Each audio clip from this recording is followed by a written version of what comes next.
ang Good Morning, Kapatid! Sa mga aspiring plantito at plantita dyan, pero wala pang espasyo, alam nyo po bang pwede kayong magtanim kahit pa sa gitna ng syudad? Yan po ang advocacy ng pinasyalang urban farm ni Laila. Laila, saan nga ba ngayon ang ating Laila? Ay. Good morning, O, diba?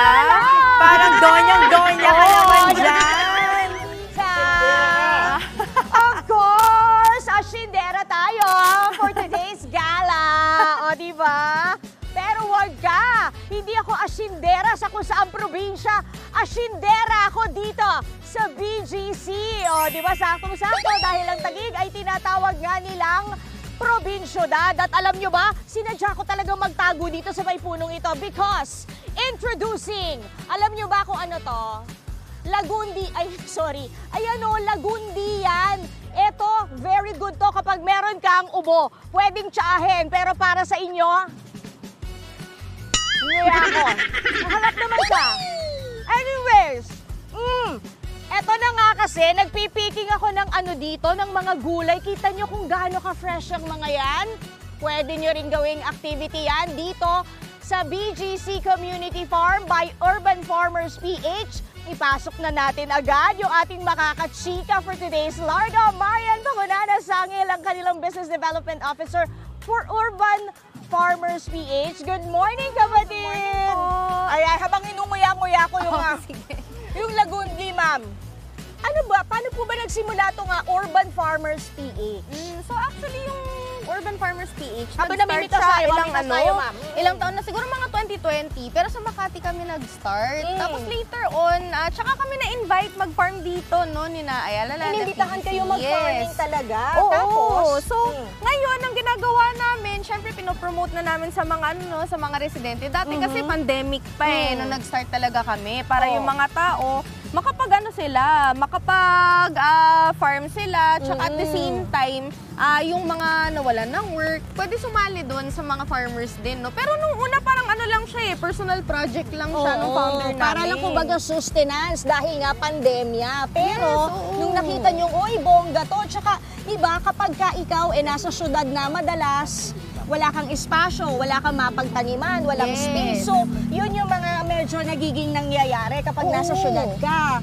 Tapos, ano-ano yung mga, di ba, eto, marami na tayong gulay sa ating bilao. Yes po. So, meron na tayong So, may mustasa to, mustasa, di ba? oo. Tapos, sa kabilang plot, ayan ang pechay. Look, Ito, how fresh, pechay, di ba? yes. So, eto naman yung ating sweet basil. Yes. Tama ba? Teka, Tapos sandali. meron pa tayong Kukulang Thai ako ng basil konti dito. Ayan. Ayan. O, meron tayong Thai basil din dito. So, may kita mo yung purple, yung flower. Oh. So, yan. Tapos meron din tayong mga eggplant dito, talong, yan, okra, nag-grow din natin. Ito nga, gusto ko na agad ilaga, yung talbos ng kamote. Tapos ito, sakto, alam mo ba, may pasta ako dito. Ay, wala pala. So sabi ko sana may pasta akong dala, gusto ko na ibudbod.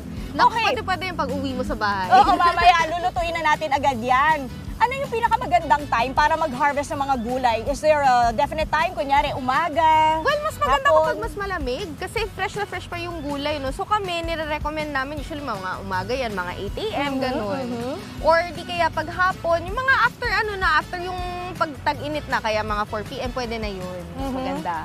Question, eto ba, kasi kanina pa ako nguya ng mga dahon mo, no? Oo. Hindi naman halatang kambing, no? Pero etong mga to ba, may mga pesticides na ginagamit kasi fresh na fresh siya, pwede na bang isubo agad kamukha nung ginagawa mo? Actually, ito safe siya kasi actually hindi kami gumagamit ng chemical pesticides dito, no? Kasi gusto namin at least safe kainin agad, tsaka ma-preserve yung biodiversity kasi ng area. Yun naman Kaya pala. hindi namin pinapatay yung mga pest kasi merong iba na kumakain naman dyan. So parang ako lang ngayon, nakanga. Oh, tsaka yung mga bees, mga butterflies pumupunta dito, mga ladybugs, nakakatulong din kasi siya. Tsaka yung mga resident dito, pag nakapunta dito, nakikita nila yung interaction ng nature.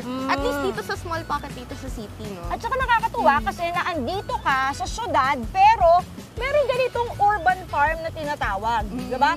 Mamaya magtsikahan pa tayo sa susunod natin pagbabalik. Pero for now, alika, mag-cheers tayo. Sa lettuce. Yes, Sige, diba? akong isa. Let's Ayan. cheers! Okay, Angela, malalik muna sa inyo mamaya. Pagkatapos kong mamita, syempre nahiya naman ako, kailangan ko magtanim. Papalitan ko lahat ng aking pinagkukuha dito sa Urban Farms PH in BGC. For the meantime, balik muna sa inyo! Fresh na mga gulay dyan. Sing fresh ninyong dalawa. Maraming salamat, Laila. Ito po ha, sa mga kapatid nating certified plantita at plantito, ipapasili po sa atin ni Laila ang ilan sa mga natutunan niya sa farming. Kaya naman, larga na tayo ulit sa Taguig. Laila, talaga bang magtanim ay di biro? Ay, nako, Angela, hihigitin ko lang muna kayo sa iniinom kong mint na water. Ay, tanong mo, magtanim ay di biro? Totoo naman yan. Talagang dapat pinaghihirapan natin ang mga pagkain na ipinapasok natin sa ating mga digestive systems.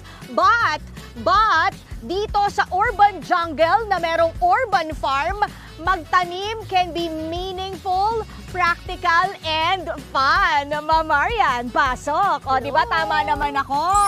Oo. Pero, yon yung pagtatanim. Speaking of pagtatanim, di ba? Pwede tayong magtanim dito, yung mga bisita. Ano-ano yung mga activities na pwedeng gawin dito sa Urban Farmers PH? Naku po, napakarami, no? Simulan na natin yan. Pwede Cheers muna. sila mag-harvest. So, pag nag-harvest sila dito, mayroong pick and pay yan. Parang 200 Yun. to 250 lang. Yun ang una nating Yun ginawa. ang una, 200 to 250 pesos. Oo. Tapos, iba-iba ng mga halaman yun nandito pwede nila i-harvest, no? So, pwedeng mga talong, pero pwede rin lettuce, kale, yung mga Herbs and yan, spices. herbs, exactly. Calamansi, Tapos, pwede?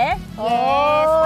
pwede rin yan. Tapos kapag parang gusto naman nilang matutong magtanim, meron tayong mga Farming 101, may workshops dyan. Tapos kapag gusto nilang matutunan kung ano pa yung mga pwedeng gawin na sa bahay, kung paano gagamitin yung mga gamit nila, pwedeng mag-upcycling. And eventually, no, minsan meron kami mga pottery dito. Actually, this Ayun. week, meron kami sa Friday morning. Ay, pwede sa kids yan? Oo, pwede. Tapos actually, 1,750 lang per 1,750, person. mauwi mo sana yung paso? mas mahal. Sa'yo na rin ang Actually, paso? meron kang paso, mauuwi yung pini mo. Tapos yung pinat mo, matututo ka mag-wheel throwing.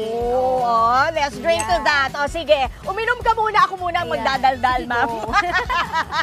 So yun na nga, ang daming activities na pwedeng gawin dito sa Urban Farmers PH. And sabi nga ni Ma'am Marian, di ba, pwede tayong magtanim. So eto na, magtanim tayo. Okay, Ma'am Marian, ano ang naandito sa harapan natin? Ito yung from the seedling. Yes, ito yung itatanim ating seedling tray. Oh. Yes. So, bali, kailangan yan mga 2 weeks muna siya mag-stay, no, para mag-grown at maging ganito. So, ganito na siya, lettuce na siya. Ilang ngayon, araw no? na tong So, ito 2 mga weeks baby na plants? to. 2 weeks na, 2 weeks yes. old. Okay. And then, after 2 weeks, pwede na natin sila i-transplant. I So, kailangan see. 2 weeks muna sila nasa greenhouse. Aha, Hindi pwedeng sa labas agad. Hindi pwedeng diligan as Hindi in pwedeng lulunudin. diretso kasi baka Spray malunod yung- lang. And then, Yes, after yes, 2 weeks, yes, eto na siya. Yes. And Ayan, then, ready na siya to transplant. Saka tayo pupunta sa mga plots. Yan ang itatry po natin. Okay, o sige. So, Ayan. eto, ayan, let's go. Ayan, tara, Ayan, tara, sige. tara. Doon tayo, magtatanim na talaga tayo. Angela, lalala! Dapat nandito ka eh. O, magpapala tayo. Oo, Magpapala nako. tayo dito. Sandali. Pwede ba kung ano, ayan, dito ako para... Ayan. So, eto ang gagawin natin. Ano gagawin ko dito? Nako, ito. Papalahin ko ba to? Yes, imimix mo lang yan. Halo. Meron tayong maliit. Construction meron worker tayong lang? Yan. O tapos, Ayan. O, Tapos yan, tutulungan patag na. Tayo. Yan. Pag nakapatag na siya, iaayos lang natin. Papatulong tayo kay Farmer Patrick dito. okay. Ayan. O, sige. Tuturuan niya tayo. Ayan na ha. Ang galing ko magpatag, di ba? O, sige. Pagaling ko lang ng Ayan hat ni ko. Farmer Patrick. Pagkatapos, ay, nire-rake pa. O, after Oo, ng kasi kailangan raking. maano siya, maayos Oy, siya. para tingnan nyo ma-space guys. ng So, may maayos. earthworm talaga, oh.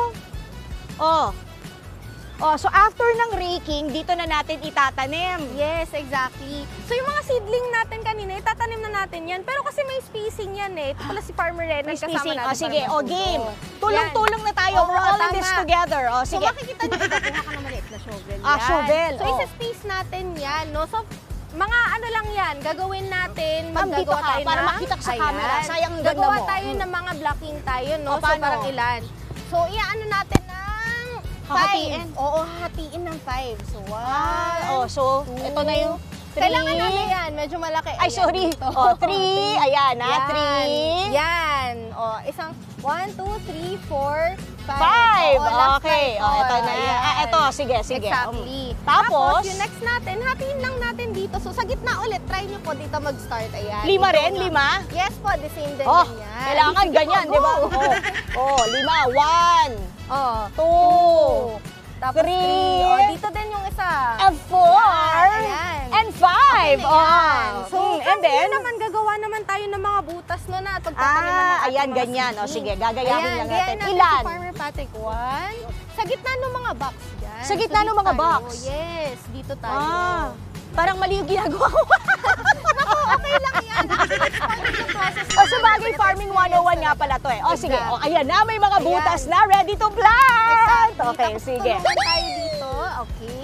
Thank you. Oh, ito kung makikita mo, ayan na yung mga Kasi nga roots parang may niya. bilog din siya. Oo nga. Yes. Tapos isusot mo lang din dyan sa gitna. Ayan. Tapos tatabunan mo lang. Ayan.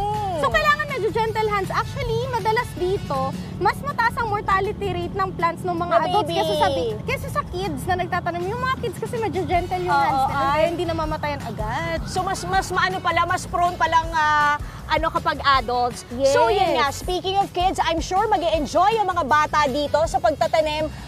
At saka ano rin importante talaga na at a very young age, di ba ma'am, matuto yung mga anak natin, mga Yes, pamangkin exactly. natin, na makita nila kung saan nanggagaling yung pagkain natin, Oo, di ba? tsaka pag nag-workshop tayo, meron na silang halaman na iuuwi. So, di ba, sulit na may session ka na ng 2 hours, tapos 850 lang, may hat ka na, may plant ka pa. So, natutunan nila ang bahay. Iuwi yung plant, yung hat na yon? Yes, no, Okay, yun.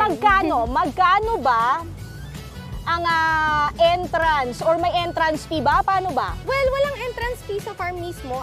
Actually, yung fees namin for the workshop and activities. Ganun namin nasusupport yung organization kasi actually hindi kami umaasa sa donations galing sa iba.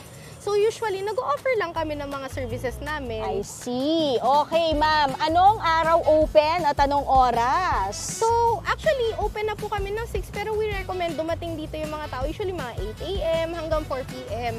Although, at the latest, minsan may humahabol pa mga 5 p.m., 6 p.m., ganyan. Ino-honor nyo pa rin yon. Yes, basta available lang kami. Okay. O, ayan. Matatapos na rin ang ating mga tanim. So, pagkatapos ito, alam mo na, didiligin mo with water and love. Pagkatapos, tshara! Eto na, oh. Ayan na yung plot Ayan na natin. ang magiging Ayan na. product niyan, mga Ayan. kapatid. Thank you so much, Ma'am Marian, sa inyong pakikilarga dito sa Good Morning Kapatid. Ayan, mga kapatid, dalawin din natin ang Urban Farmers PH in the concrete jungle of BGC, hindi ba?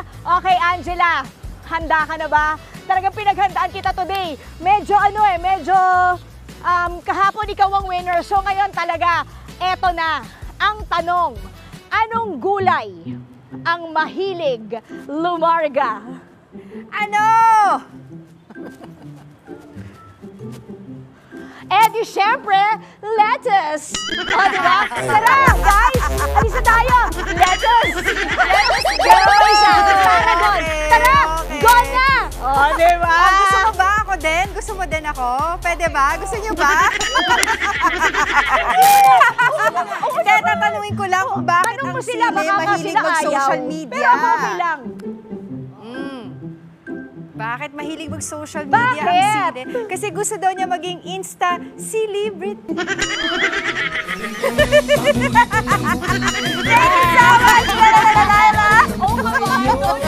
Uy, okay yan na. Okay na turuan tayong magtanim ng mga halaman. Huwag lang nagsaba ng loob. Thanks, Laila. Mga kapatid, Angela Lagunsad Castro po para sa komprehensibo at makabuluhang balitaan at talakayan. Mag-follow at subscribe na sa social media pages ng News 5.